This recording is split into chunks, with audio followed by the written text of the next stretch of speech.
Arratzalde ondan hoi, ongiterrixak izan, gaur etorri asko Aran García lekue, fizikarixe, bera Euskal Herriko Unibertsiadin lortu man fizikako lizentziaturi eta batxebe doktorezi bertan ataban.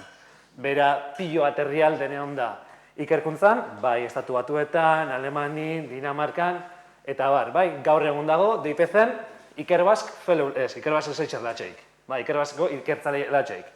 Bera, batez ere, nanoeskalan etxen dago ikerkuntzi, imagina, 0, bat, bi, iru, lau, bo, 6, azpi, sortzi 0, eta aro bat, hau da, eskala oso txikizetan etxen dago. Eta zehaztu bireu, berak etxen dago batez be, probitate kuantiko eta elektroniko gupatzen, zehazki etxen dago elektronika molekularratan eta dimentzio basutan, hau da, iru dimentziotik berako mateixaretan etxen dago biharra, esan bire, pilo bat artikulo daukezela, esan bire, aldizkarizetan oso top dizenak, publikatxuz, Science-en, Nature-en eta bar, eta batxe esan bireu, divulgazioen egin be, pilo bat ibilirera, bai txarlak emoten, bai emakume zientziatan eta bar pilo bat harturala aparte, eta gaur etorri asko, txarla bateaz, kuantikaren olatua surfeatzen. Beraz, ara nahi zunen, zertzago zen asio. Eskerrik asko.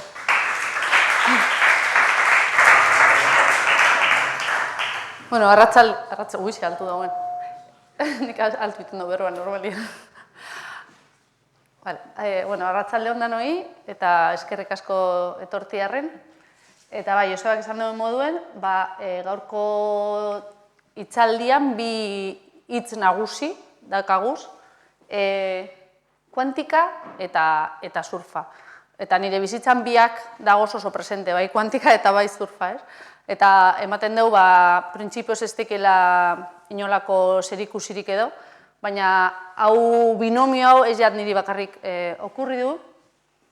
Hemen dago adibidez kuini, hau da objektu kuantiko baten ezaugarri dan uina, eta neska hau uin hori surfeatzen. Agian jakingo duzue, aurten dela, ospatzen dela zientzia eta teknologia kuantikoaren nazioarteko urtea, eta hau aukeratu dabe maskota bezala. Eta, gaurko hitzaldian nire lehenengo helburua izango da, pixka bat, azaltzea kuantikako oinarrizko kontzeptuak, eta hori azaltzeko, ingo dut, ze ikuspuntutik, nire ikuspuntutik. Eta zein da nire ikuspuntua? Ez da ikusten guzuzorik. Donostiako International Physics Centeren lan egiten duen fizikari ikerlaren baten ikuspuntua. Igual jakingo dozue, DIPZ-a dago kokatuta Euskal Herriko Unibertsitateak Donostian daukan Ibaetako kampusean, hemen gauz gu, eta urrengorako igual puntu hau handioa jarri bikot, porque, DIPZ azkenen urtetan asko eta asko hasi da, instalazioak txikiak gelditu zaizkigu, eta orain bertan ari gara eraikin berri bat, lau solairuko eraikin berri bat eraikitzen, datorren urterako puntua loditxu hau inbiot. Azkenengo 20 urtetan, 20 pik urte dauzka DIPZ-ak, eta asko hasi gara, ez bakarrik ikerlari kopuruan, baita ere ikertzen ditugun gaien dibertsifikatu egin da asko, ikerketa eremu asko dauzkagu, eta lau multzotan edo sailkatzen ditugu, nanozientzian, Josebak esan duen bezala, oso txikiak diren objektuak aztertzen dituen zientziaren arloa, gero daukagu kuantika, mekanika kuantikoarekin, eta zer ikusia daukagun guztia, kosmos, hor dauzkagu kosmologo komputazionalak, baita fizikan partikulen fizika aztertze duten beste ikerketa talde batzuk, eta life deitzen dugu biofizika eta biokimikarekin zer ikusia daukan ikerketa. Dana dela, arlo hauen arteko muga ez da zorrotza, eta ez da zorrotza izan bihar.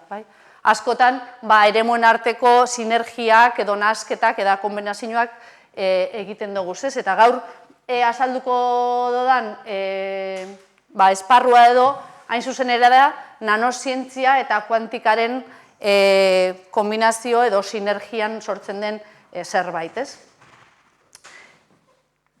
Orduan, Bueno, badaude ikerlariak, eta igual hau ezagunagoa da, edo, bueno, historikoki edo behintzat, objektu handiak aztertzen dituztenak, planetak, eta bar, eta, nanozientzian aritzen garenok egiten duguna da, naturaren objektu txikienak aztertu, atomoak, molekulak, eta ideia bat izan dezazuen zelako txikia diran objektu hauek, hemen daukazu adibidez, konparazio bat, hau da Marte eta zagar bat. Bueno, zagarra da Martekiko, atomoa zagar batekiko dena. Hartu zagar bat eta pentsatu ze handia den Marte horrekiko, proportzio berdina dago zagar baten eta atoma baten artean. Josebak esan duen bezala, nanometro bat da 10⁻⁹ metro. Hau da, metroa zati 1000 milioi. Oso txikia gure begiekin ezinezkoa hori ikustea. Esaten da, nanometro bat dala gure atzazala segundu batean hasten dana. Hori da, benetan ezinezkoa gizakientzat, ez? Eta zeintzu dira nanomundu horretan, naiz eta ikusi ezin existitzen diren objektu horiek zeintzu dira? Bueno, daukagu hemen, adibidez molekulak, uraren molekulak dako gitzi gora bera 0,1 nanometro, nanometroa zati 10, pixkat handiagoa da ADN-aren molekula, 10 nanometro inguru dauzka. Pixkat handiagoak dira birusak, hauek ere ezin ditzazkegu ikusi, baina azken urteetan argi eta garbi gelditu da, naiz eta ezin ikusi zein garrantzitsuak diran gure bizitzan, ez? Bueno, guk nanozientzian aritzen garenok, gutxi gora bera tarte honetan dauden objektuak ikertzen ditugu, tamaina horretako objektuak. Baina ez ditugu aztertzen bakarrik txikiak dielako. Aztertzen ditugu ere bai, oso propietate berezia dauzkatelako.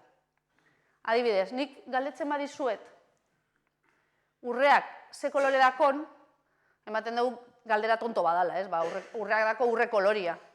Bueno, nanoeskalan hori ez dako erantzun bakarra galdera horrek.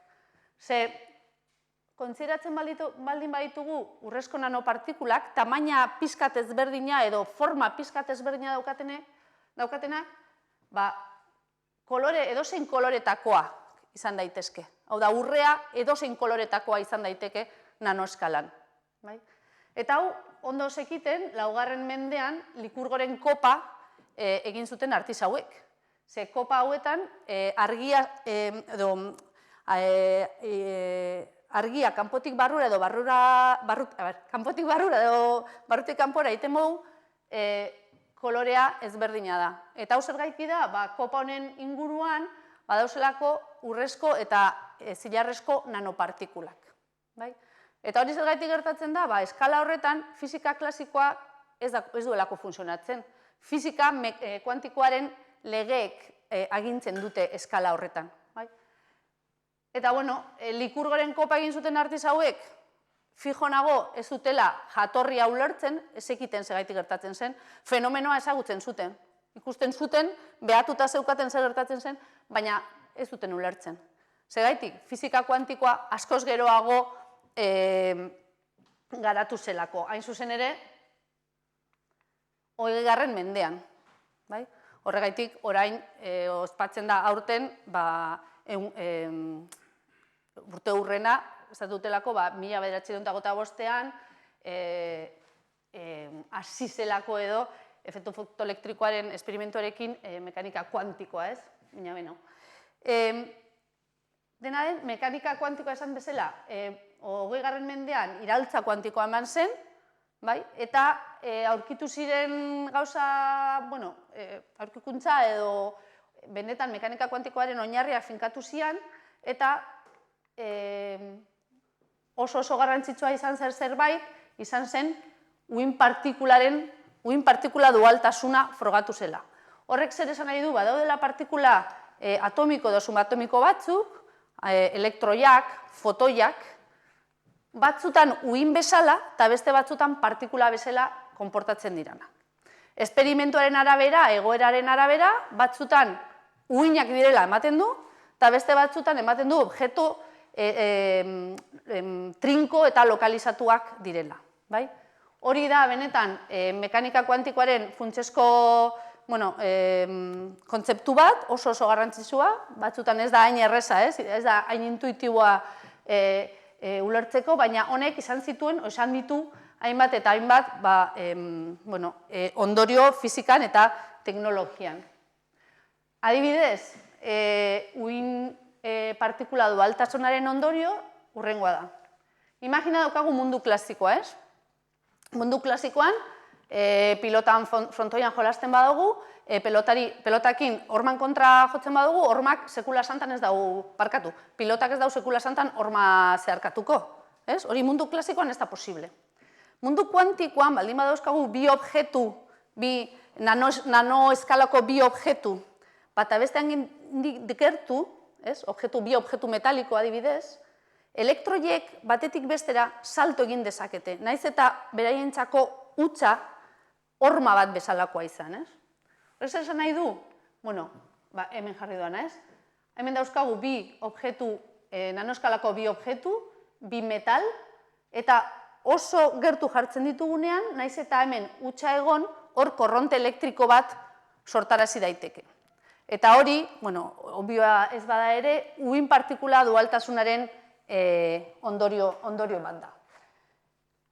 Hau, honek izan zuen 20. mendean, bai nanosientzian eta teknologian sekulako garrantzia, besteak beste, efektu honetan, honi deitzen zaio tunel efektua, eta efektu horretan oinarrituta garatu zen tunel efektuko mikroskopioa. Hau garatu zutenei Nobel saria eman zieten 86. urtean, eta hau da halako mikroskopio, tunel efektuko mikroskopio bat, benetakoa, hau Donostiko laborategi, materialen fizika zentroko laborategi baten Josebak egin zuen tesia, hango laborategi bateko argazkia da, eta ikusten duzuenez, atomoak tunel efektuko mikroskopio honekin, posiblea da atomoak banan-banan ikusi eta manipulatzea. Atomoak banan-banan ikusi eta mugitzea. Adibidez, hemen daukagu, nire lankide batzuk, atomoak banan-banan mugituz, DIPC hitza idatzi zuten, ez? Hau jolasa da, baina benetan, pentsa dezazuen, ze garrantzizkoa dan materia atomo manipulatu ahal izatea, ez? Eta horrek, sekulako bultzada eman zion nanosientzia eta nanoteknologiari, posiblea izan zelako materia eskala horietan kontrolatzea, eta esan hori da, 20. mendea nanosientzia eta nanoteknologiaren garaia dela. Eta, beste arrazoi batzuk gaitik ere bai, baina, tunel efektuko mikroskopioa benetan oinarrizkoa izan zen. Zan ere, gure inguruan begiratzen badugu munduko edozein, munduko leku askotan eta edozein egunetan gure ingurura begiratuko bagenu, ikusiko genuke nanosientziaz eta nanoteknologia inguratuta gaudela. GPS-a, mobila, ordenagailua, batzutan kosmetikoak ere bai, hainbat material, hainbat eta hainbat, egunero erabiltzen ditugun hainbat gailu, benetan nanosientzian oinarrituta gaude, eta horrek esan nahi du aldi berean, funtsean, mekanika kuantikoaren legeak edo jarraitzen dituztela. Nanosientzian esan dugu, atomoaren mailako objektuak eta molekulak manipulatzen eta kontrolatzen ditugula, eta maila horretan mekanika kuantikoa da benetan martxan dagoena, ez? Baina, hau alda teknologia kuantikoa, oin gaur egun hainbeste entzuten den teknologia kuantikoa. Hau teknologia kuantikoa da? Ez. Teknologia kuantikoa honela definitu daiteke. Aurreko teknologien errendimendua hobetzeko, propietate kuantiko intrintzik,oak erabiltzen dituzten gailuen belaunaldi berria. Orduan, gaur egun entzuten dugunean teknologia kuantikoa eta bigarren iraultza kuantikoa benetan honi buruz ari dira, ez? Agian, orain bai gara, orain dela, azken hamarkadan edo esango nukenik, gai gara benetan materiaren propietate kuantiko intrintzik,oak kontrolatzen, eta segurazki erabilialiko ditugu teknologia berriak garatzeko. Teknologia kuantikoen artean, badauzkagu konputazio kuantikoa, komunikazio kuantikoa, simulazio kuantikoa, metrologia, sentsoreak. Nik honi buruz ez dakit asko, oso gutxi dakit, eta dakidana badakit konputazio kuantikoari buruz. Horregatik gaur, hitz egingo dizuet laburki konputazio kuantikoari buruz.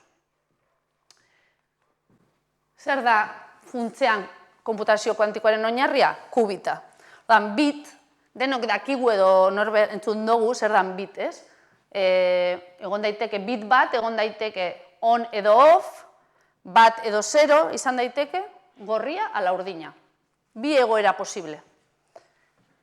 Kubitaren kasuan, kubita quantum bit egon daiteke on-off edo tarteko edozein egoeratan. Hau da, izan daiteke urdina gorria ala morea, edozein more tonalidade izan dezake. Hori da bit eta kubitaren arteko ezberdintasun nagusia. Beraz, adibidez, baldin badaukagu olako laberinto bat, eta nahi dugu laberinto honetatik, sartu eta laberinto honetatik atera, bitarekin, bitak egin beharko du, bide ezberdinak probatuko ditu bata bestean atzean, ez? Modu serial batean edo. Joango da bide batetik, hemendik ez da, buelta, urrengoa. Hemendik ez da, urrengoa, irtera aurkitu arte. Kubitaren kasuan, kubitak bide posible guztiak aldi berean probatu ditzake, nola baita esateko. Laberinto horretatik ateratzeko bide guztiak aldi berean probatu ditzazke. Horregaitik esaten da, konputazio kuantikoaren ahalmen konputazionala edo esponentzialki handitzen dela kubitak erabiltzen ditugunean. Eta hau kontatu dizuedana, halako adibide batekin, azken finean hau era formal batean gainazarpena edo superposition bezala ezagutzen dena da. Eta hau izango litzateke hizkuntza matematikoan gainazarpena adierazteko modua. Egon daitekela, esan dudana, izan daiteke gorria urdina edo bien arteko edozein kombinazio. Eta entzun baduzu inoiz, Schrödinger katuarena azken finean gauza bera da. Horria da urdina, hilda labizia edo tarteko edozein egoeretan egon daitekela. Orduan, kubita da, konputazio kuantikoaren oinarrizko elementua, baina zertaz dago eginda. Orain arte esan dizuena oso abstraktua da, baina materiaz eginda egon behar du, ez? Zertaz eginda dago. Superkonputagailu kuantiko ezberdinek kubit ezberdinez eginda dago. Adibidez, IBM-ren superkonputagailu kuantikoa supereroalez eginda dago, material supereroalez. Ion Q-rena ioien trampa deritzenekin osatuta dago, Xanadun txip fotonikoak erabiltzen dituzte, hau da, kubitak garatzeko material ezberdinak erabil daitezke, eta zentzu honetan, hemen da, nanozientzia sartzen da, zentzu honetan, nanozientziarekin garatu alditugulako, edo saiatu gaitezke garatzen atomozko presizioarekin kubit berriak, edo material berriak kubitak egiteko. Adibidez.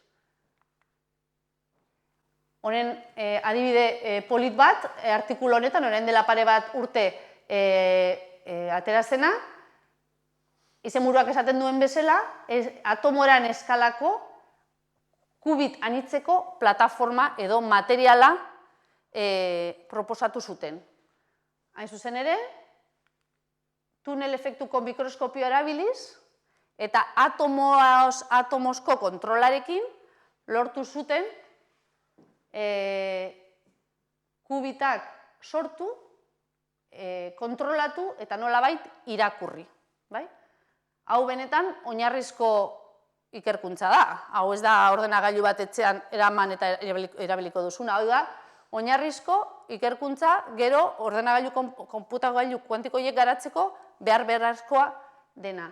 Eta ikerkuntza honetan, edo lan honetan, parte hartu zuten Korea, Txina, Japoneko ikerlariak, baita ere Estatu Batuetako IBM-ko ikerlariak, eta Donostiako DIPC eta Materialen Fizikaen Zentroko ikerlariak. Eta benetan, adibide oso polita da, non nanozientzia, hau da, atomozko kontrola eta kuantika kombinatzen edo nahaztuten diran. Eta Donostian, bagabitz, hainbat talde, material edo plataforma kuantiko berriak garatu nahian, edo era ezberdinetako kubitak proposatzen.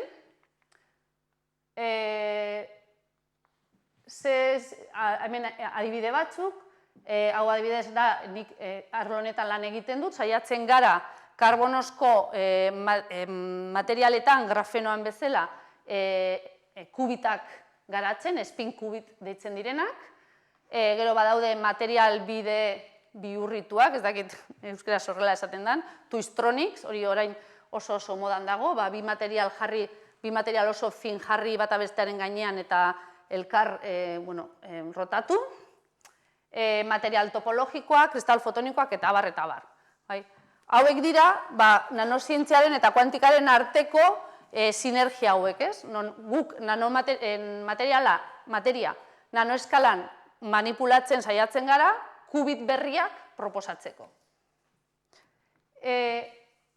Orduan hau da, nanozientzia erabiltzea konputazio kuantikoa garatzeko. Eta kontrakoa izango litzateke, konputazio kuantikoa erabiltzea nanozientzia garatzeko edo nanozientziaren onerako, ez? Adibide bat. Imagina daukagula halako modelo bat. Hau da modelo bat, Hau izango litzateke tunel efektuko mikroskopioa, hau da gainazal metalikoa, mikroskopioaren punta, eta hemen dauzkagu molekulatxo batzuk. Argia sartzen da, argia botatzen dugu zonalde honetara, eta argia aterako da. Orduan, gu badakigu zenolako argia botatzen diogun, baina eta nahi dugu jakin zenolako argia aterako den. Hori, jakiteko, ekuazio hau, ez da oso ondo ikusten, ekuazio hau ebatzi behar da. Ekuazio hau ebaztea, nahiko potoloa, eta, holan pixkatik aragarria da, baina benetan hau ebatzi daiteke, eta horretarako gainera ez da beharrezkoa ordenagailu kuantiko bat. Izatez, halako ekuazioak askatu daitezke, adibidez hau da, DIPC-an daukagun, hiperaion superkonputagailua. Superkonputagailu honekin, ekuazio hau askatu daiteke eta jakin dezakegu argi hori nolakoa izango den. Baina, nire kideak DIPC eta CFM-en saiatu dira problema berdina IBM-ren ordenagailu kuantikoan askatzen. Zergaitik, ordenagailu kuantikoak orain daude garatzen. Eta orduan behar dituzte probatu eta testatu eta benetan ondo funtzionatzen dutela eta ordenagailuen propietateak edo ezaugarriak hobetzeko. Orduan, orain egiten ari gara ordenagailu kuantikoan probak edo halako gauzak askatzeko, baina aldi berean badakigu superkonputagailu klasikoarekin ere askatu daitezkela. Baina helduko da momentu bat non superkonputagailu klasikoak ez dira nahiko izango. Eta horretarako behar ditugu beste hauek garatu. Beraz, esan daiteke nanozientziak kuantika garatzeko balio duela eta alderantziz ere bai. Kuantikak balio duela nanozientzia garatzeko. Eta, parkatu, nanozientzia kuantikoa deritzogun arlo honetan, gero eta jende gehiago ari gara lehenean DIPC-an, txarlau ematen dudan bakoitzean argazki gehiago eta gehiago jarri behar ditut transparentzia honetan, eta segurazki aurten Donostian jarriko duten IBM-ren superkonputagailu kuantikoarekin, halako ikerketak gero eta gehiago emango dira gure inguruan, ez bakarrik DIPC-an, hau da eraikina, iaia bukatuta dago, hau argazkiak dauka pare bat hilabete. Aurten superkonputagailu kuantikoa uste dut hirugarren trimestrean edo laugarrenean helduko dela Donostira. Eta esan bezala, honek, hau oso lagungarria izango da, ez bakarrik DIPC-erako, baita eta materialen fizika zentruan, teknunen edo nanogunen egiten den kuantikaren inguruko ikerketarako. Bai? Eta, bueno, gure asmoa da, esan dudan bezala, teknologia kuantikoa, gure ekarpentsua egitea teknologia kuantikoaren aurrerepenerako, eta bide batez, gu zintzileria jakin mina daukagunez, baita ere kuantika pizkat hobeto ulertzeko, ez? Richard Feynman, fizikari estatu batuarrak esaten zuen bezala, ez dakit entzungo dan bideo, ez da entzuten, berak esaten zuen, ziur nago inork ez duela mekanikoa kuantikoa ulertzen. Orduan, berak esaten bazuen, nik ez dut dena ulertzen, noizki, da, tranquila gelditzen az, tiponek esaten badu berak be zegoela ulertzen, ez? Izatez, fizika kuantikoa nahiko abstraktua da, gure kontzeptuak ez dira oso errazak ulertzeko, ez direlako eguneroko gauzak, ez gaude ohituta kontzeptu horrek erabiltzera, ez? Eta horregaitik, batzutan, beharrezkoa izaten da, deskonektatzea, txipa aldatzea, eta aprobetxatuz ondartza DIPZ-tik hain gertu dagoela, bani askotan kuantika alde batera utzi, eta Zurriolako ondartzara joaten naiz surfean, ez? Eta, surfak ere zientzia asko dauka, ikusiko dugunez, eta nire gustatzen zait esatea ez bakarrik zientzia. Zientzia eta baita ere txiripa edo suertea, ez? Ze naiz eta asko kontrolatu eta asko entrenatu eta urteak ere eman, sortea ere bada faktore bat. Bizitzan danean, zientzian ere bai eta surfean ere bai. Eta hau, haren adibidea, hemen daukagu Kelly Slater, munduko txapelduna 11 aldiz, ikusten duzue, gozada badala tipo hau surfeatzen ikustea. Eta hemengo hau ere, hau tipo bera da, Kelly Slater, eta ikusiko duzunez, hasiko da olatua bajatzen, momentu baten dortoka bat ikusten dau, segundu batez begiratzen dio dortokari eta oreka galtzen dau. Hainbeste ordu entrenatzen, hainbeste kontzentrazioa, hainbeste dena, eta dortokatxo bat pasatzen da bere azpitik, begiratzen dio segundo bat, eta agurrez. Eta honekin lotuta, orain dela ja dezente urte, Zelanda Berriko ikerlari batzuk, konpetizioko surflariak behatuz, atera zuten lan hau, eta ondorio nagusia, eta niretzako, nahiko interesgarria da, uretan pasatzen duten denboraren 8% bakarrik daude surfeatzen. Hori konpetizioko surflariak. Osea, pentsau ni.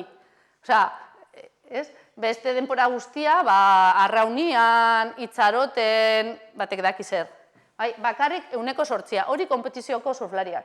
Honek azaltzen dau, batzutan izan aldala oso kirol frustrantea, baina aldi berean, harrapatzen dozunean olatu hon bat, horrek ematen dizun posa, ere horrekin zer ikusia badako, ez? Orduan, pentsatuko dugu, igual gaur hemen azalduko dizuedan surfaren zientziarekin, igual gai izango gara surfeatzen dugunean, ulertzen pizka bat hobeto zerari garen egiten, eta igual euneko hau pizka bat gehitzen edo, eta bestela ikasiko dugu zer. Orduan, itxasoan ikusten ditugun olatuen errudun nagusia esan denezakegu, eguzkia da. Horrela esaten duen nire bintzat. Segaitik, eguzkiak berotzen du lurra, planeta berotzen du, baina ez do berotzen igual Ekuadorrean eta poloan. Orduan, temperatura diferentzia hau orekatzeko, temperatura diferentzia edo berdina dena, presio diferentzia orekatzeko, aire korronteak sortzen dira lurraren gainazalean. Batzutan gerta daiteke presio horietan egotea perturbazio txiki bat. Demagun, ozeanoko sonalde batean, batean presioa pizkat jeitsi egiten dela. Zer gertatzen da? Presio basuko sonalde horren inguruan, presio basuko sonalde horrek inguruko airea zurgatu egiten duela. Hau da, ekaitza sortzen da. Hori da askotan, telebistan edo irratian entzuten ditugun borraskak, ez? Azken finean hori da, ekaitza horregaitik sortzen da, bai? Halako aire korronte hauek, hemen perturbazio txiki bat dago, eta hor sortzen da ekaitza. Eta ekaitz honek sortarazten dituen haize forte horiek, bai? Haize bolada fuerte horiek, energia transmititzen diote itsasoari, bai? Haize horiek egiten dute energia transferitu ozeanoren gainazalera. Eta borraskaren edo horren sonalde horri deitzen zaio, zientziaren, surfaren jergan deitzen zaio fetch. Hori izango da, borraska horren azpian dagoen sonaldea. Eta hor sortaraziko diren olatuak izango dira. Haize bolada horien abiaduraren menpekoak, baina baita ere fetxaren, tamainaren eta iraupenaren menpekoak. Hau da, zenbat eta luzeagoa, zenbat eta handiagoa izan fetxa, eta zenbat eta denbora gehiago iraun ekaitzak, olatuak gero eta handiagoak izango dira. Orduan, lurraren gainazalean eratu diren haize bortitxoiek, energia transmititzen diote itsasoari, imagina gaude itsaso zabalean, energia transferitzen diote ozeanoaren gainazaleari, eta transmititu, desplazatu egiten dira ozeanoan zehar. Baina, benetan, itsaso zabalean baldin badu gaude, eta objektu bat jartzen badugu hor, olatua pasatzen denean, objektua ez da lekuz aldatzen. Zergaitik, olatuek ez dute materia mugitzen. Olatuak esan dezakegu energia eramaile edo energia mesulari bestera ez direla. Haize horrek ematen dien energia desplazatu edo mugitzen dute. Adibidez, objektu hau baldin badaukagu hor, hauek, ez da ikusten hemengoa da garrantzitsua. Ur molekulek egite dituzte orbita zirkularrak.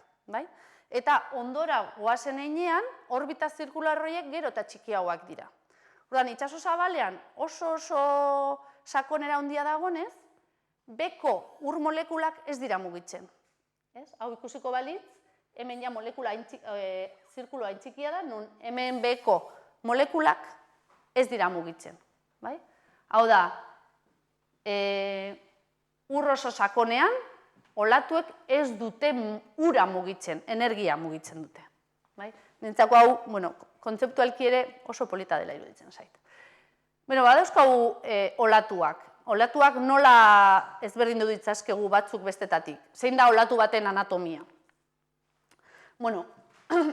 Hau baldin bada olatu baten oso deskripzio eskematikoa, daukagu olatuaren altuera, izango litzateke, bailaratik gailurrera dijoan distantzia hori, gailur batetik urrengora dagoen distantzia da uin luzera, eta orain, fijatzen gara, gailur horretan eta erloju hartzen badugu, behar den denbora gailur hau hemendik hona pasatzeko, horretarako, hau da, uin luzera baten distantzia betetzeko behar duen denbora hori da periodoa.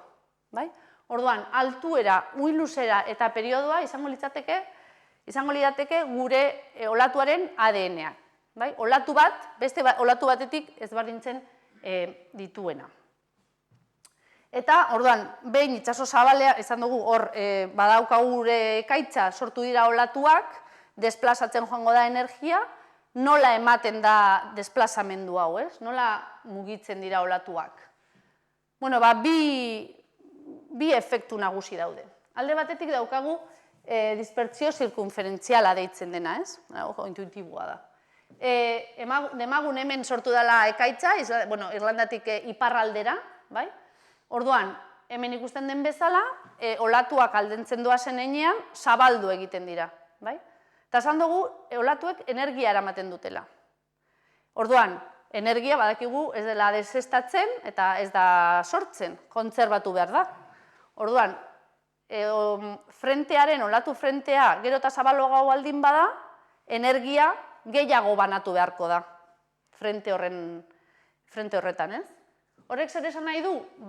Distantzia handitzen denean, eta hain zuzen ere, hau frogatuta dago, distantzia bikoizten den bakoitzean, olatuaren altuera 130 jeisten dela.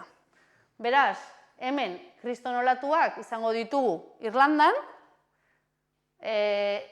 Euskal Herrian olatu ertainak izango ditugu, eta Kanariar Irletan, jada, olatuak izango dira oso txikiak. Hau da, dispertsio zirkunferentziala. Beste efektua da, esan dugun bezala, fetzean, ekaitzaren azpian, sortu dira olatu guztiak danak batera. Badaude batzuk, periodo handia daukatenak, beste batzuk periodo txikiagoa, hor danak elkarrekin sortu dira. Baina, esan dugu baita ere, sakonera handia duala itsasoak bertan, eta kasu horretan, airiren teoria lineala betetzen da. Horrek zer esan nahi du? Olatuen abiadura, beraien periodoaren proportzionala dela. 0,78 aldiz periodoaren 0,78 aldiz olatuaren periodoa. Orduan, olatuak mugitzen doazen heinean, zer gertatuko da? Batzuk gehiago aurreratuko dira beste batzu baino. Hau da, maratoi baten bezala, denak elkarrekin hasten dira, baina pausua tipo bat altuagoa da, daukan pausua handiagoa da, orduan denbora pasatzen denean aurreratu egingo da, eta pauso txikia daukana atzean geldituko da, ez? Hau, azken finean, gauza bera da. Eta orduan, denbora pasatzen doanean, olatuak egingo dira multzotuta bezala. Aurrean egongo dira periodo handia daukatenak, periodo hortaina daukatenak pixkat atzerago, eta periodo txikitsua daukatenak, azkenengoa joango dira. Hau da, dispertsio lineala deritzona. Orduan, sortzen dira olatuak, halako mar de fondo horregaitik, eta propagatzen dira dispertsio zirkunferentziala eta dispertsio lineala jarraituz. Baina, orain arte, nahiko, azpimarratu dut, sakonera handiko itsasoan gaudela. Zergaitik? Ura oso sakona danean, orain bai ikusten da, ona heltzen denean ur molekulak ez dutela, ez direla frenatzen, ez dutela zirkulatzen ondoren azpiko partean, ondoan, vamos. Eta horregaitik olatuen abiadura konstantea da. Olatuen abiadura konstantea danean, ura oso sakona danean. Baina, kostaldera hurbiltzen goazen heinean, sakonera txikitzen doia. Eta, frogatuta dago, uraren sakonera 0,8 aldiz olatuaren periodoa karratua denean, ur sakonerak balioa hartzen duenean, orduan ur molekulek ondoa ukituko dutela. Eta horrek zer esan nahi du? Frenatu egingo direla. Beraien abiadura ez da gehiago konstantea izango. Eta honen ondorioa zein da? Baldin badauzkagu esan dugu. Olatuak doa zeltzen multzoka bezala, kostaldera. Beraien periodoren arabera, eta esan dugun bezala, fetxetik eta urrunago, orduan eta txikiago. Baina goazen heltzen kostaldera, eta frenatzen hasten dira olatuak. Zer gertatzen da? Olatuak, kostaldetik hurbilago dauden olatuak, vertikalak, altuera hartzen doiaz, gero eta vertikalagoa jartzen dira, hori ikusten da plaian, gero eta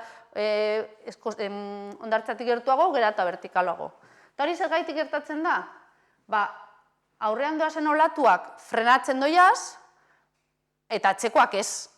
Orduan atzekoek aurrekoei bultza egiten dutzie. Eta bultza hori egiten da benean, egiten dira akordeoi bat izango bazan bezala, ez? Olatuak, atzekoak aurrekoi bultza egiten dabe eta vertikalak jartzen dira, ez? Pikoadunak. hau oso ondo ikusten da hemen. Olatuak kostaldera heltzen doazen heinean, altuera handiagoa hartzen dira dabe vertikalagoak, hori esaten da. Vertikalagoak egiten dira. Eta, orduan, joango dira hurbiltzen, gero eta vertikalagoak, eta zer gertatuko da momentu batean, apurtu egon diala, ez? Eta noiz apurtzen dira? Frogatuta dago ere bai,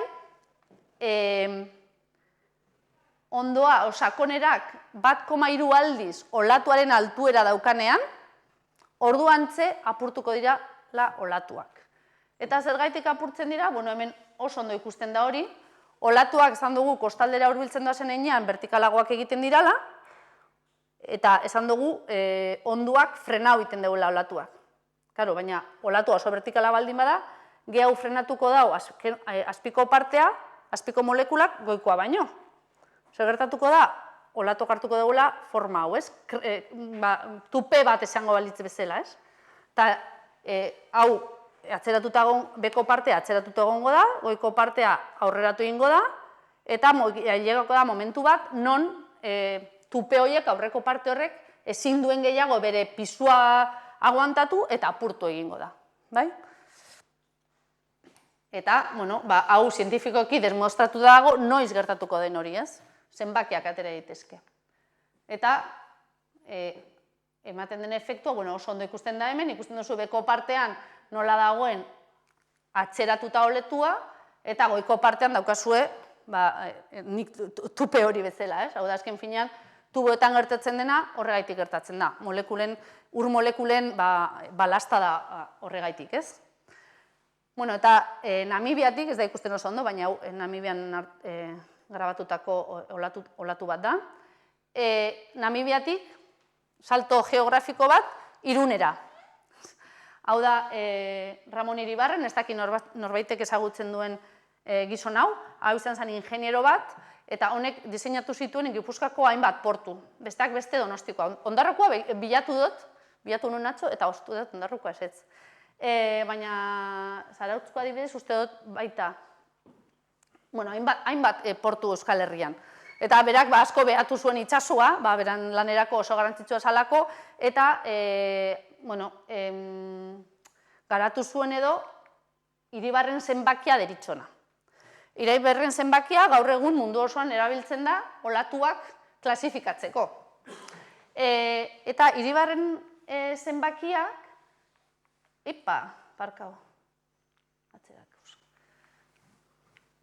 Iribarren zenbakia dauka olatuaren alturaren eta olatuaren periodoaren menpekotasuna, honekiko menpekotasuna, eta baita hondartzaren maldarena.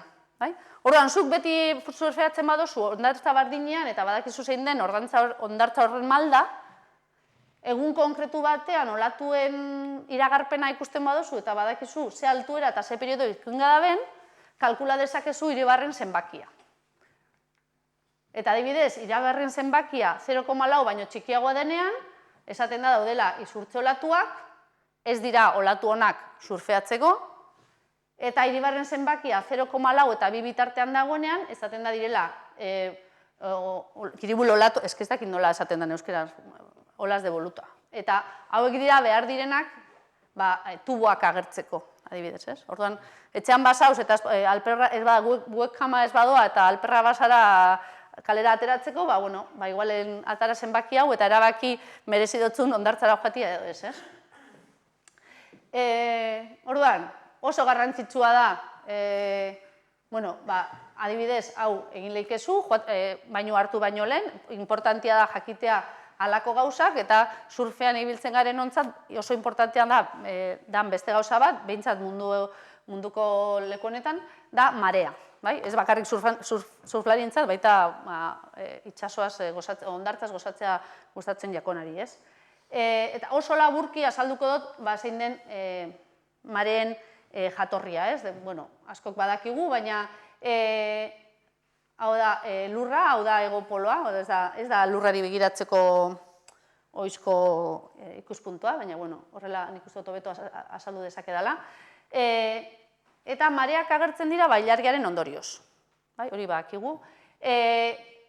bi objektu hauez, lurra eta ilargiak osatzen duten sistema orekan dago bi indarren eraginez edo. Alde batetik daukagu bien arteko indar gravitatorioa, eta beste alde daukagu mugitzen ari direlako dagoen indar inertziala, edo ez? Eta ez naiz detailletan sartuko, baina hau dela eta lurraren gainazalean dagoen urak hartzen du halako forma bat, bai, izango litzateke ura, hau da, ura ez dago igual bananduta lurraren superficie azalera osoan, ez? Hauei deitzen zaie bultos de marea lunares, euskeraz ez dakit nola esaten den. Eta horregaitik, kasu honetan adibidez, munduko sonalde hauetan, hemen eta hemen orain itsasgero daukate, eta hemen itsasbera daukate. Eta nola ilargia mugitzen ari den, hemendik 6 ordura, justu alderantzizkoa izango da, eta gero berriz, eta horrela egunean gutxi gora bera, 4 aldiz daukagu, 2 aldiz marea gora eta 2 aldiz marea bera. Bale, orain beste pertsonaia sartzen baldin badugu historia honetan, zein da beste pertsonaia? Eguzkia. Eta eguzkiaren eta lurraren artean gutxi gora bera antzeko zerbait gertatzen da, eta gertzen dira bultos de marea solares deitzen direnak, ez? Orduan, hau da, beste eragin bat lurraren gainazalean dagoen uraren gainean, ez? Kasu honetan adibidez, 3 objektu hauek alineatuta daudenean, zer gertatzen da? Bi efektu hauek konstruktiboki edo batzen direla, ez? Horrek zer esan nahi du? Biek tiratzen dutela ura, uretatik tiratzen dabe, biak norabide bardinean edo, ez? Eta orduan horrek esan nahi du, marea altuak asko altuagoak izango direla, eta marea bajuak asko bajuagoak. Hau da, marea biziak egongo dira. Hau da, gerta daiteke ilargi batean eta ilargi barrian. 3 objektuak alineatuta daudenean, marea biziak. Enkuadratura esaten dena dagoenean, hau da, lurra, ilargia eta eguzkia horrela daudenean, marea hilak ematen dira. Eta orduan, marea altua eta marea bajua, askoz, ez dago hainbestelako diferentzia beraien artean, ez? Hau dela eta 15 egunero dauzkagu marea biziak hondartzan, bai? Garrantzitsua da jakitea ere bai, ze puntutan daukagun trinomio hau, ez? Eta zergatik da oso garrantzitsua, badakigulako badaudela hondartza batzuk, marea bajuan hobeto funtzionatzen dutela edo, olatu hobeak dauzkatela marea bajuan, adibidez, hondartza ez da, baina mundakako olatuak hobeto surfeatzen dira marea bajuan, eta mineazekoak marea altuan, ez? Orduan, hau, halako gauzak surfean asko aritzen direnek, osko ondo kontrolatzen dituzte, eta seguramente hemen surfean egiten duen norbait baldin badago, jakingo du orain marea nola dagoen, momentu honetan. Eta marearekin erlazionatutako beste olatu batzuk, eta ez dira igual, ez da fenomenoain ezaguna, baina niri nahiko kuriosoa da gertatzen zait, hauek dira makareoak ditzen denenak. Zer dira makareoak, zer dira olatu hauek? Hauek dira, ez da ikusten, ez dakit izan buruz. Hauek dira, olatu hauek agertzen dira, marea biziak daudenean, eta marea asko igotzen denean, erreka batetik gora, edo estuario batetik gora. Adibidez, oso makareo famatua da, hemen zilarrezko dragoia deitzen da, Rio Qiantang, Txinan dagoen erreka honetan, agertzen da, ikusten duzu, hau da estuarioa, hau marroitxua. Hemen, urtean behin, marea oso biziak dauzenean, marea asko igotzen da, itxaso asko sartzen da estuarioan, eta talka egiten dau berantza datorren errekarekin. Sortzen da olatu bakar bat doala errekan gora. Eta aukiten du 2 eta 4 metro artekoa. Hau da, benetan olatu desente da. Hau da, adibidez, hor Txinan, erreka honetan, zilarrezko dragoia deitzen diote olatu honi. Eta urtero egoten dira itxaroten, hau olatua noiz agertuko, ez? Eta bakarra delako. Eta, badago jendea, olatu hau surfeatzen ere atrebitzen dana, luze-luzia da. Bueno, orduan, hau, a ber, atzeraka. Bueno, orduan, ikusten dugu, surfaren atzean dagoen zientzia nahiko konplexua dela eta oso aberatsa, eta, bueno, nik uste nahiko polita dela, eta konplexua dela badakite Wave Gardeneko ingenieroek, ez? Jakingo dozu agian, hemen jartzen dau Somewhere in the Basque Country, baina nik uste dut jada no dakigula non dauen hau, aizarna zabal dagon, Wave Garden, eta hauek lortu dute, ez dakit bideoa segaitik ez doian ondo, hauek lortu dute olatu artifizial bat egitea, ez? Eta nolabait esatea, nahi dut olatua ateratzen da zure gustura, ez? Zu nahi duzun alturarekin, zu nahi duzun periodekin, eta bar, eta bar. Aber, ikusten dugun bideo ondo. Hauek dira Donostiako Zurriola Surf Eskolako ikasleak, hor praktikatzen, ez? Praktikatzeko ondo dago, porque olatu guztiak, nahi baduzu olatu guztiak bardinak izan aldia, ez? Hori itxasuan ez daukazu. Nik ez dut probau, guzteko jatan, baina oraindik. Bakarrik bipak probaten da hori. Orduan, badakigu olatuak nola sortzen dian, nola propagatzen dian, nola heltzen diren kostaldera, nola puskatzen dian, badakigu gutxi gora bera mareak zer eragin daukan, noiz izan daiteken momentu ona, Iribarrenen zenbakia ere kalkula dezakegu nahi izan eskero, baina surfean ibiltzeko baita behar duguna da, tabla, ez? Eta honen inguruan ere badago zientzia asko, hau adibidez da Tom Blakek 1932 urtean aurkeztu zuen, hau patentatzeko aurkeztu zuen diseinu hau, tipo hau famatua da, bera izan zelako, esate dute, lehen aldiz kila bat jarri ziona tabla bati, baina hori baino lehenago noski zeuden hainbat tabla, hasieran egurrezkoak zian, 1940 urtetik aurrera, beira zuntza fibra de vidriokoak izaten hasi zian, eta 60. hamarkadenetik aurrera poliuretanoa, plastikoa. Hori da batez be gaur egun plaian ikusten dianak, ez? Plastiko mota bada. Baina, badago gero eta ikerkuntza badabil, material berriak aurkezten edo garatu nahian, eta helburua da lortzea tabla askarragoak, arinagoak, pisu aldetik, eta gogorragoak edo erresistenteagoak, ez? Eta hemen, kuriosidade gisa, adibidez, hau da, nanoteknologian oinarritutako produktu bat, suposatzen da, taulari ematen badiozu, taula hidrofoboa egiten dela, hau da, ez da bustitzen, orduan erresistentzia askoz bajua dauka, eta askoz arinago joango da olatun gainean, ez? Badaude beste enpresa batzuk adibidez, proposatzen dutela sektore aeroespazialeko material aurreratuak erabiltzea, hau da, beste gauza batzutarako garatu diren materialak, segaitik ez, surfeko tablak garatzeko erabili ez, edo saiatu.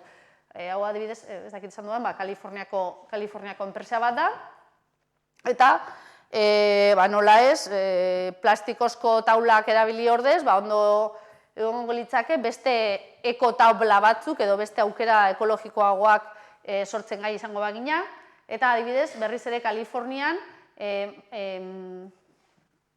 enpresa honek egiten ditu taulak algetatik atarateko halako resina edo orio batekin, ez?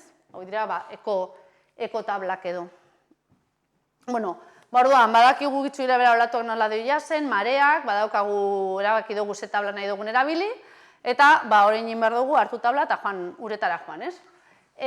Orduan, olatu harrapatzeko egin behar dugun lehenengo gauza da, arraunean egin eta olatuaren abiadura bardina hartu, ez? Olatuaren abiadura bardindu edo, gure taularekin. Orduan, taularen gainean baldin badaude, gure gainean eragiten duten bi indarrak zeintzu dira propultsioa eta arrastrea. Arrastrea, azken finean da, olatuak ematen digun bultzada. Orduan, hori olatuaren arabera, bultzada handiagoa edo txikiagoa izango da, ez? Eta propultsioa zek ematen du? Gure arraunak. Orduan, arrastre handia baldin bada, arrauna gutxiago egin beharko dugu eta alderantziz, bai? Eta hau oso simplea baldin bada horrela jarrita nahiko simplea ematen du, gero benetan ez da erreza izaten olatuaren abiadura berdin-berdina lortzea, ez? Baina demagun lortu dugula eta behin olatuaren abiadurarekin mugitzen ari garenean, zutundu eta saiatu behar gara ez jausten, oreka mantentzen saiatu behar gara, ez? Olatuaren gainean gaudenean, bi indarrek eragiten dute gure gainean, batez ere, eta bat da, ez da ikusten, hau da, gravitatea, gugandik beraka tiratzen duna, eta flotagarritasuna gugatik goraka, ez? Eta orduan, gravitate zentrua une oro ajustatzen joan behar gara, bi indar hauek orekatzeko, bai? Ez ditugu orekatzen, erori egin garelako. Bueno, demagun, jarri garela zutunik eta oreka hau mantentzen gai garela, horrein nahi dugu, eskerretara edo eskuinetara joan, giratu nahi dugu olatuaren eskapean joateko, ez? Eta hau nola lortzen da? Bueno,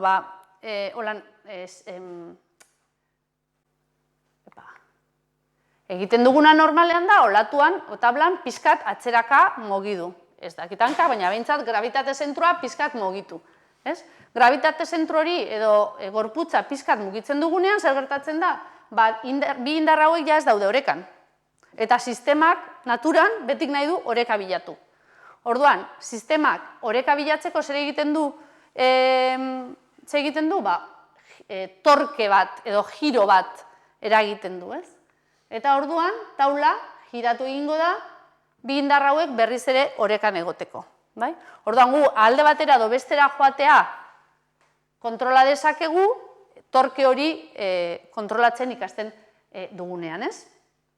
Eta horrek baimenduko digu, eskapean, eskumatara edo eskerretara edo mugitzea. Eta hurrengo pausa izango litzake,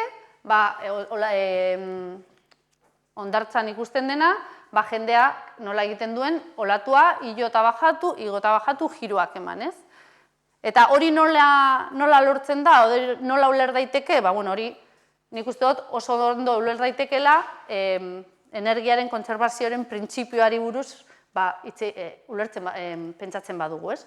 Adibidez, aldatuko dugu pixka bat, surfaltik joango gara ziklismora, bizikletara. Imagina, bizikletan soia zela, harin, eta justu aurkitzen dozu aldapa bat, menditxo bat aurkitzen dozu. Azten zara menditxoa igoten, eta abiadura galtzen zoiaz, baina altuera irabazten dozu. Hau da, energia zinetikoa, fizikaren izkeran, esango genuke, energia zinetikoa galtzen dugula, eta energia potentziala irabazi egiten dugula. Justu tontorrera altzen garenean, abiadura zero izango da, baina energia potentziala maksimoa.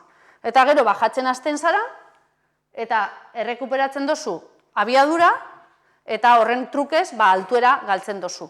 Eta hori da, azken finean, altuera eta abiaduraren arteko elkartruke hau da, olatua surfeatzen denean egiten dena, ez? Hemen adibidez, Karizamur ikusiko duzuen, nola dijoan, abiadura galtzen du, abiadura hartzen du, altuera. Abiadura berreskuratzen du, altuera. Eta horrela, joaten da, olatua surfeatzen, eta ona baldin bazara hori egin dezakezu energia galdu gabe prozesu horretan, eta orduan horrek baimentzen dizu olatu bere luzera guztian surfeatzea. Eta bukatzeko, nahi dut,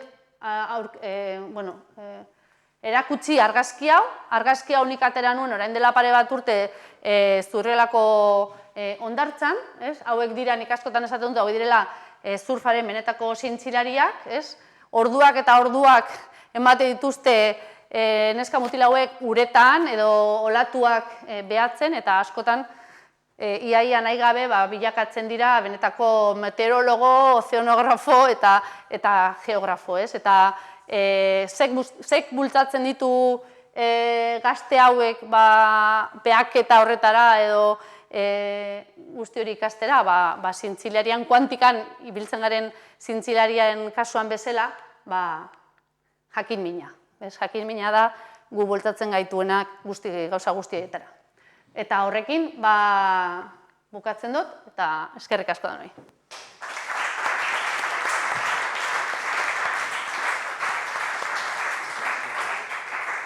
Eskerrik asko Aran, onbak iso betiko latxei, galderak.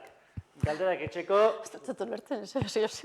Galderak etxeko, lanak daukez mikrofonu, eskualtza eta erungotzen mikrofonu. Betiko latxeik, mikrofonu ez da guk entzuteko, gu perfecto entzuten zatxu hau. De bideokuk ulertzeko zeuek, jakitxeko zer entzuten da, ze galdiri izpata entzuten.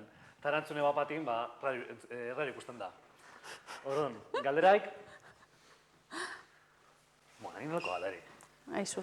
Esan duzu, zelan da, sustantzia hidrofoboak tablan ikintzeko, baina zuk ez duzu irpixkat marruskadura bat edo bertan egoteko? Zer, ez da olatu badoa? Bueno, baina ematen mozu behan bakarrik adibidez, edo ez dakit, egia esan ez dakit, arrazoia dakozu. Bestela labandu ingo zinan.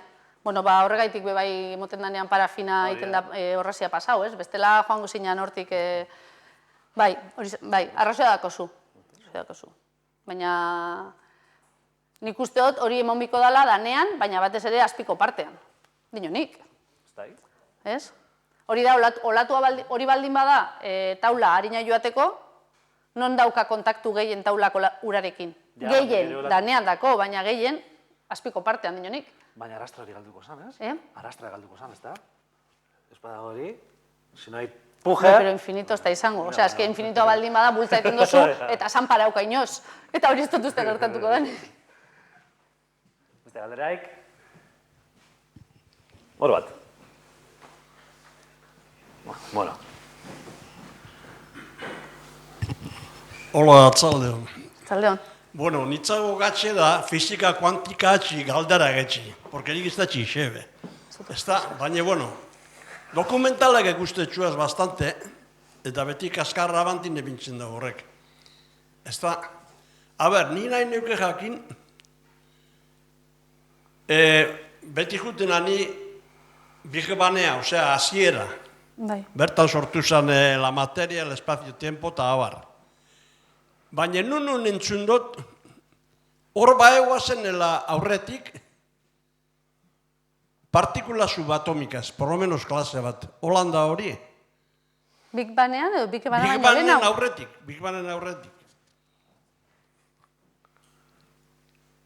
Nik dakitena, Big Banga da, hasi zanean dana, eta gero partikula subatomikoak gero Big Bangean... Gero izan bilitzak, gero esaten dabe sortu zanela la materia, el espazio-tiempo eta abar, ez da?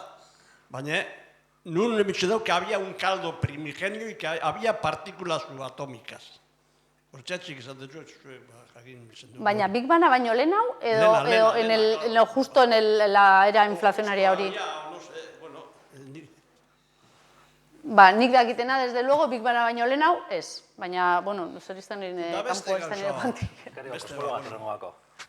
Hor zehatzik zientifikutak arre olako interesa jakitzeko hori momento zeirugu. Osea, Big Bangen espansiñoi, esplosiñoi izan zana, horren urrengoko segundu zehatzik daz, horren beste interesata jakitzeko hori temporioi. Hor daton batero zehose gauza barrize topateko asmuak arre, ero olako zeo zer. Bai, bueno, suposatzen da, orain, momentu hori, suposatzen da oso berezia dela eta ez da asko ezagutzen. Justo Big Banga eta jarraian diala, ez dakitan lehenengo 10 minus 34 segundu edo horrelako zerbait, orain daukagu naturan lau indar, ez? Indar elektromagnetikoa, indar ahula, indar bortitza eta gravitazioa. Horrek lau indarrak orain ezagutzen dira eta suposatzen da dena uler daitekela lau indarra horiekin, ez? Bueno, justu Big Banga eta gero hasieran, baina esaten dudanen hasieran da 10 minus 34 segundo, pentsau, 0,0000000 bat, tartetxo horretan, suposatzen da lau indar horiek indar bakar bat ziala. Eta gero hasi ziala banatzen. Eta hori da, deitzen dena, la teoria del todo. Eta badaude proposamen ezberdinak edo teoria ezberdinak, la teoria de cuerdas, de supercuerdas, momentuz ez daude guztiz frogatuta, hor badago zerbait, ulertzen ez dena. Hori ezagutuko bagenu aldatuko litzateke gure bizitza? Ba, igualez. Ba, igualez. Segurazki, hori aurkituta aurrengo egunean zure bizitzetan idea igualak izango zian, ez? Baina, alde batetik hor suposatzen da ulertu ahal izango ziala espazio denboraren hasierako gauza asko, eta, ulertuko litzateke unibertsoa nola garatu zen. Alde batetik esan dudan bezala, jakin mina da askotan motorea, ez? Ez dakit bizitza, eguneroko bizitza aldatuko zen edo ez? Ba, ez nagoen ziur. Bira, orain, DIPC-an antolatzen dugu urtero Euskal Filmotekarekin batera, Donostian, Tabakaleran, eta gero Bilbon ere ematen dira, eta Iruñean, eta Gasteizen, zine eta zientzia zikloa deitzen da, ez? Eta justu aurten niri tokatu zaita saltzea La teoria del todo pelikula Stephen Hawkingena. Eta berak lan egiten zuen hain zuzen ere gai honetan, ez? Eta berak esaten zuen, zer gertatuko da hori aurkituko bagenu? Nola aldatuko litzateke gure bizitza? Ba, asko ez. Baina poesiak ere ez du aldatzen zure bizitza praktikoa, ez? Eta zerbait beharrezkoa da. Stephen Hawkingek eman zuen bizitza osoan horrela inguruan lanean, eta bera konstientea zen, urrengo goizean bera altzau bazala, eta bere bizitza, ez dakit honekin erantzun dizudan, baina eske justu dator, aurten... Ez que ez dut ikusi pelikuli hori. Ba, ikusi, porque bera justu horretan egiten daulan. Hortik azalduko litzake igual la teoría del todo, hori da, la teoría del todo... De la física cuántica o de... A ver, de la energía oscura o del espacio infinito, o a ver, ¿cómo llegaríamos a los orígenes? Nada, o sea, de asiera. ¿Hori denetzako galderia? Jo, ambicioso, no es atrebitzen. Ez.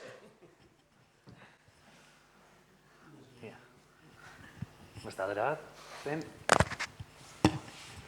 Bueno, nik galdera erdi bardinen isun etxea, Big Bangan buruz, baina honena pixka luzatu de galdetuko netzuke gaur egonin ia pixkat modati pasataran, hori teorizioi, ero ondion zientifiko askorek sinisten daben horreaz.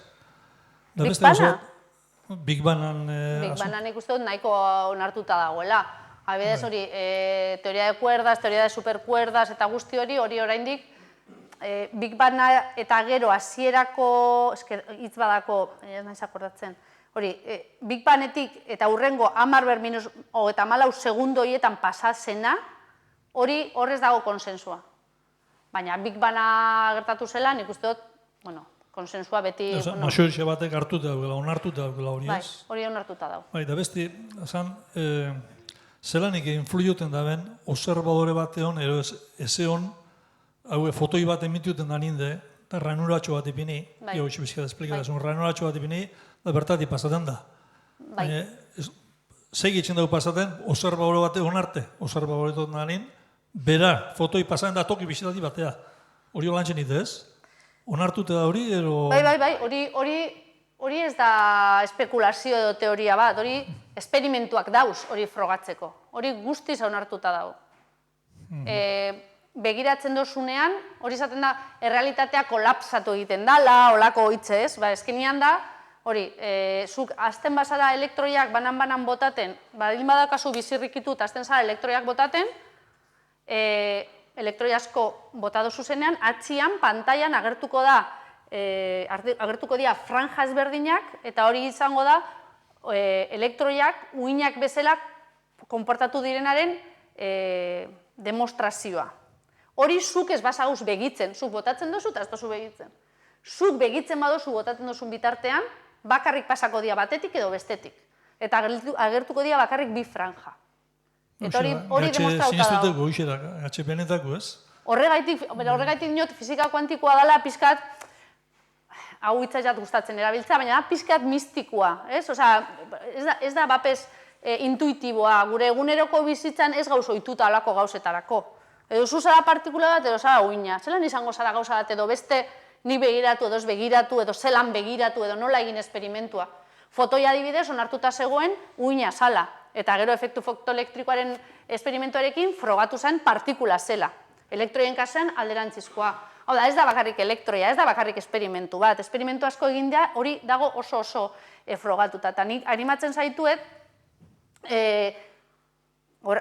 Hogeian, ostegun honetan, inauguratzen da Donostiko tabakaleran, nola aurten kuantikaren urtea den, gauza pila bat antolatzen ari dira Euskal Herrian, eta tabakaleran egongo da Visiones Kuantikaz deitzen den esposizio bat, erakusketa bat. Eta izango da, bizkat, artea eta zientzia horre interdisciplinaritatea, ez?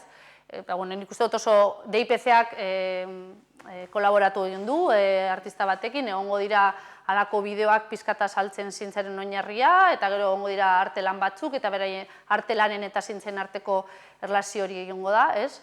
Eta, hori, pizkat esan dudana, la teoria del todo y la poesía, la física cuántica y el arte, da oso zientziaren oso arlo poetikoa da, filosofikoa puntu bateraino, ulertzen, errealitatea ulertzeko beste erabat da. Mekanika kuantikoaren garatu zanean, 20. mendean, sekulako iraultza izan zen, baina ez bakarrik iraultza zientifikoa. Iraultza kognitiboa ere, jendeak errealitatea ulertzeko beste modu bat ezagutu zuen, eta horrek aldaketa asko ekarri zituen bai filosofian, bai literaturan, eta hainbat alorretan. Horregaitik da kuantika hain garrantzitsua. Ez bakarrik zientziaren aldetik dakornagaitik. Mekanika kuantikoak dituen implikazioa gaitik, ez? Eta zu izaten ari zen ari hau ez da sinisten, ez oso zaila da. Horregaitik batzutan, itxi biozu kuantika eta joan ondartzara. Eta azkena, gaur egunin ze honek pentsaren da benak jango ikuk egin bala mundu barita bateaz da horrek zientzilaririk bara zuen artien olakoik, ero ridikulu utze zen dabe eta kalea bota dezue. Ez dugu inor kalera botaten. Jangoikoan sinisten badabe, ondo. Futbola gustaten baiak eba, ondo. Danak onartzen duguz. Egia da, zientzilarien artean ez dagoen beste fededunik. Hori egia da. Baina badagoz. Hori ere egia da, baina, bueno, batzutan kontzeptuak, kuantikak erlijioan ere izan dezake eragina. Porque, claro, nola ulertzen dozu gauza bat izatea modu bateko edo bestekoa, depende zeinik behiratu, bai. Baina ez dugu inor baztertzen. Ni azken galderi edu, bale? Bueno, nire aldetik galdera erreza. Big Bang, el origen del mundo. Eta da, hori, Iribarren zenbakiarekin lotuta. Bai. Horre, bueno, lehenengo bidera entzuten dutela zenbaki hori, uste dut, atara duzula 0,4 danean, ez da kakasarri, ez da olatu edo. Eta gero, bi arte, ez? Bai. Nola uste dut, bi. Zenbat, Iribar zenbaki hori handiena zein izan diteke. Edo zenbat zaten da, 4, 8 edo 12. Nik hor jarri dodaz, olatu mota bi nagusienak, gero, jakinda, nik irakurriotena, hori komentatu nahi nun, ez daki jarrioten, ni, zein dut? Atzerantza, igual. Ideia asko surfaren inguruan, ideia asko hartu nituen liburu batetik, uste dut hortik nun baite jarri dut, Tony BUTT, hau da, tipo bat, geologian doktorea, orain dela urte pila etorri zen Euskal Herrira bizitzea, gero Euskal Herria iruditu zitzaion pizkat jende gehi zaigola surfean, eta uste dut orain Asturiasen edo Galizian bizitera. Bera da, surflaria eta geologoa, ez? Eta badauka liburu bat deitzen dela La ciencia del surf, uste dut nunbaiten jarri dutela slide baten, baina, klaro, nola ez den ikusten pekoa, TONI BUTT, interesadakona, eta asaltzen dudana supererraz, eta nik uste dut oso polita, eta nik, inspirazio hundi hartu dut liburu horrekin, ez? Baina, klaro, hemen saiatu gaitezke limiteak ataten, olatuaren altuera oso altua da, 0. Eta olatuaren altuera 0 da, infinito. Orduan, matematikoki hau joango litzake 0-tik infinitora, ez? Baina, karo, hau oso handia baldin bada, ja, A ber, hau, bai. Oso handia baldin bada, dako oso kakanaste bat, hori ezin da surfeatu. Nazareteko olatuek zelako zenbaki izango lukete?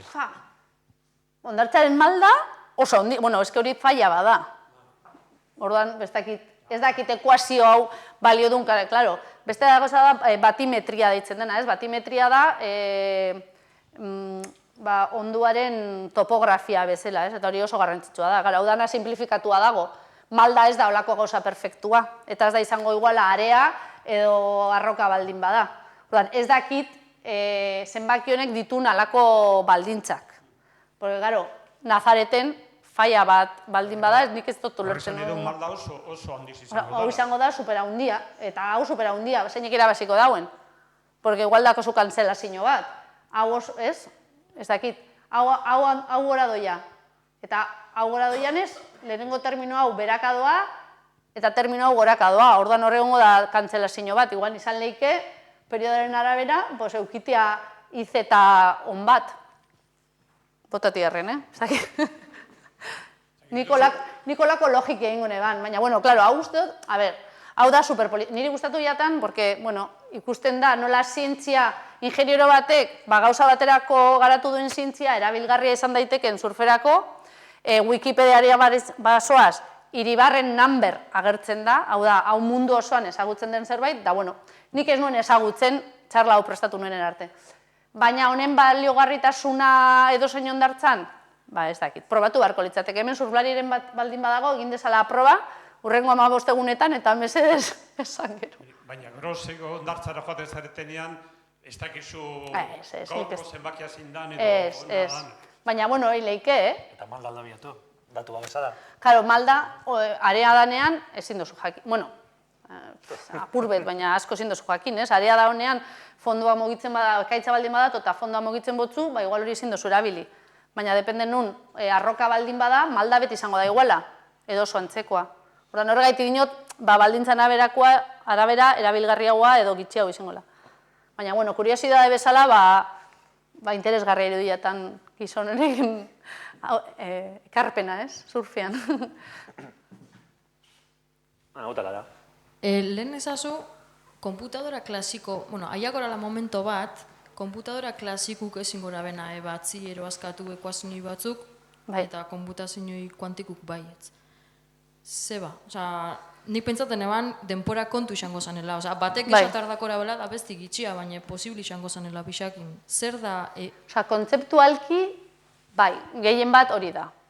Hau da, badauzela eragiketa batzu konputazio klasikoarekin berako genduzena, ez dakit, 1000 urte, orduan hori praktikoki ezinezkoa da, eta konputadora klasiko batekin bai halko zanain. Osea, ezberdintasun nagusiana da denbora, hori gila da. Baina gero adibidez, seguritatearen kontuak eta hori badauz. Osea, konputazio kuantikoarekin ere suposatzen da, claro, ez da denbora, baina hori esaten da, ez, kriptografia kuantikoan eta komputografia kuantikoan, bai. Adibidez orain, erabiltzen ditugun metodoak tarjetakin eta ordaintzeko, da, zenbaki potol haundi luze bat, faktorizatzea. Hori da egiten du zure sistemak. Karo, ordenagailu klasiko batek, 80 digitoko zenbaki numero primos, da nola esaten da, hori faktorizatzea, beha dauz, 1000 urte, orduan, ez dutzue jakeako tarjetia, inoiz. Karo, konputadore kuantiko batek, hori askatzen badu, 10 minututan, baina seguridadea komprometituta dau. Eta hori adibidez da, gauza oso praktiko bat, bai, denbora kontua da, baina ez da bakarrik denbora kontua da, posiblea dako laitia edo ez. Eta horrek, eukin ditzake, banku pila badaude orain konputazio kuantikoan oso sartuta, eta besteak beste, beren ardura bat da hori. Kriptografiarena edo, bueno, seguridadiana. Denbora da, baina denbora horrek izan leike, gero beste ondori batzuk, ez? Erantzuntzut. Horrezta galdera bat, askana dengo, bai? Ja, potente hasiga, eta hasiga buelta etxen kuantika. Bueno, nik da, baina, ez dakit, konputadora kuantiku existitzen da, fizikoki zer da? Bai. Kableik, ez da, Beitu, ba. inguru zelako da. Aparatu hori dauen leku, existitzen da, fisikoa da, behitu, adibidez, bueno, orain dela, behitu. Hau da, adibidez, prentzan asko atara zan, ordenagailu, ordenagailu hau, ez? Bueno, hau izatez, erakusten dutzuen hau, danik esaten du frigorifikoa bezala. Segaitik, txip kuantikoak da zirkuito bat bezala, hauze. Epa, hau da zirkuitito bat bezala, ez? Hau da kubit bat, 2, 3, 4 eta 5. Eta bestea da zirkuitoa. Hau da oso txikia. Baina kubitek daukatena... Zer da? Hau da,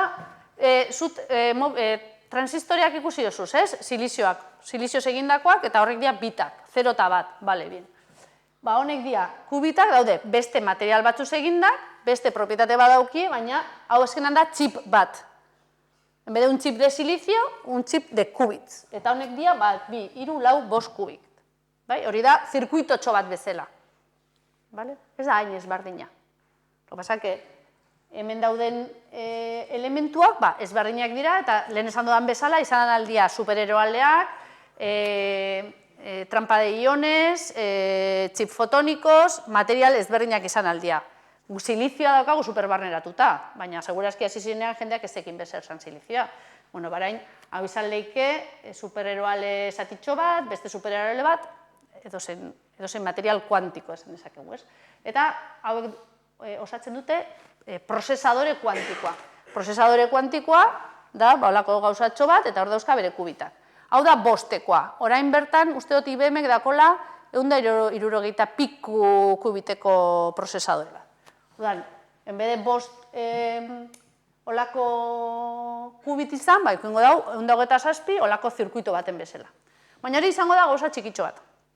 Zer gertatzen da, kubitak diala, esaten dut, oso delikauak edo oso timidoak, orduan, kanpoko perturbazioak apurtu egiten dabe beren egoera kuantikoa edo bere entrelazamiento kuantikoa eta hori guztien zentzuten dana, ez? Baina, horrek zer esan nahi du, oso delikauak diala eta eukin behar duguzela beti oso egoera berezi batzutan. Besteak beste, temperatura aldetik. Temperatura kubitetan koherentzia entrelazamientoa buskatzen du. Kubiten egoera kuantikoa deusestatzen du. Horregaitik, txip kuantikoak egon behar dira oso temperatura bajuan. Ia en el zero absoluto, esaten dena, ez? Hori izango dike, -273 grado zentigrado gutxi gora bera, pentsau. Hori da gutxi gora bera, zero absoluto. Orduan, hemen, ikusten dugu zenean prentzan olako gauzak, hau ez da ordenagailu kuantikoa. Hemen, txip kuantikoa dago hemen barruan, eta guzti hau da frigorifikoa. Hau da dilusio frigorifikoa bezala. Honek egiten duena da, txip hori, prozesadore kuantiko hori, oso temperatura bajuan mantendu, propietate kuantikoak ez daitezen puskatu edo ez daitezen deusestatu. Badakit oso zaila da azaltzea, oso zaila dela ulertzea, baina pentsau badozu, kubitak daudez materiaz eginda. Izan leike, nik esan dudan bezala, karbonoa, adibidez, hauek dira, hau da oso oinarrizkoa, ez? Hemen dauzkagu 2 hiru kubit, 2. Hau da titanio, hau da burdina. Hau da, materia da, gauza, elementuz eginda dago. Ez da ezer hain, ez da ezer heteroa, konkretua da. Hau da, titanio atomo bat, titanio atomo bat, titanio atomo bat, burdin atomo bat, burdin atomo bat. Hauek dira atomoak. Bat bakarra. Hemen adibidez, eta parkau. Hemen ere, hauek dira proposamenak kubit berriak garatzeko. Mota ezberdinetako kubitak. Baina denak daude atomos edo molekulaz osatuta. Pentsau biozu dauela txip normala silizioko zatitxo batekin egin dagoen bezala, txip kuantikoa dago eginda atomo eta molekula ez. Atomo eta molekula dena direlakoak. Eta atomo eta molekula horiek konportamendu kuantikoa izateko oso baldintza berezitan egon behar dira. Besteak beste oso hotz. Orduan, ikusten ditugun, gauza horrek hain distiratzuak eta periodikoetan ataten dianak, hori da, argazkian atateko oso dilusion fritz deitzen dena, dela sistema hotza mantentzeko. Baina azkenian hor barruan dagoena da zirkuitito bat. Eta zirkuitito horren elementu zentral bakoitza da kubit bat. Eta kubit hori egon daiteke osatuta mota ezberdinako materialekin. IBM erabiltzen duz supereroaleak. Temperatura batetik azpitik, zero erresistentzia daukaten materialak. Baina beste Googleek ez dakiz erabiltzen dauen, egia esan. Baina IonQ adibidez, ioien trampak erabiltzen ditu. Dala, ioiak mantentzen ditu fotoi batzukin geldi, eta ioi bat, beste ioi bat, eta beraien artean nolabait entrelazatu egiten dira, eta bueno. Baina atomos eta molekulas, materia da. Baina materia egoera oso kontrolatu batzutan, non mekanika kuantikoaren legeak betetzen dian eta kontrolatu aldian gure onerako. Ordenagailu kuantikoak bai existitzen dira. Ordenagailu kuantikoak erosileik ez utzera eroateko? Ez. Adibidez, Donostia etorriko dan IBM ordenagailu kuantikoa, uste dut dauzela munduan, 5 ala 6 olakoak. Bat dago Japonen, beste dago Kanadan, bestea ez dut gogoratzen, eta 6. hau edo 5. da Donostira datorrena. Oda, nahiko gauza berezia da, eta momentuz hori erabiltzen da ikerketa egiteko. Ez da joango dendara eta erosiko dozu ordenagailu kuantiko bat zure etxera eroateko. Oraindik ez gaude horretan, horregatik esaten nun, oraindik dagoela garapen sasoian edo, bueno, gehien bat gaude probak egiten, gainera, esate dute ordenagailu kuantikoak hainbat errore pila bat emate dituzte, oso delikaua dialako. Ez dakit gutxi gora bera erantzun dudan zure galdera. Parkatu?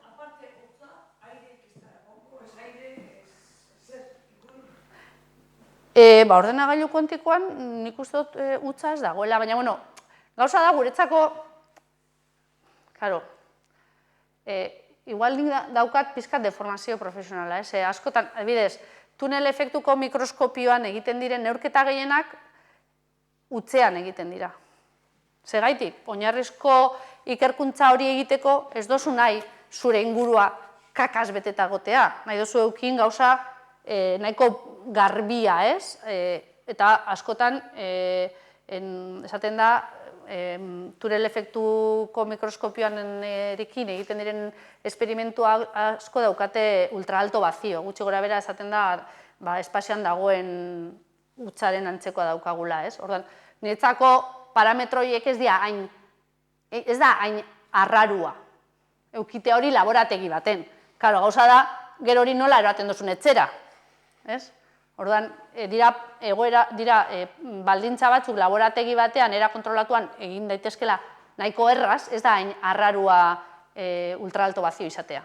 Hori gurentzako eguneroko gauza da. Baina, orain bertan, ordenagailu kuantikoek, nik uste dut ultraalto bazio ez dutela behar. Hotza bai.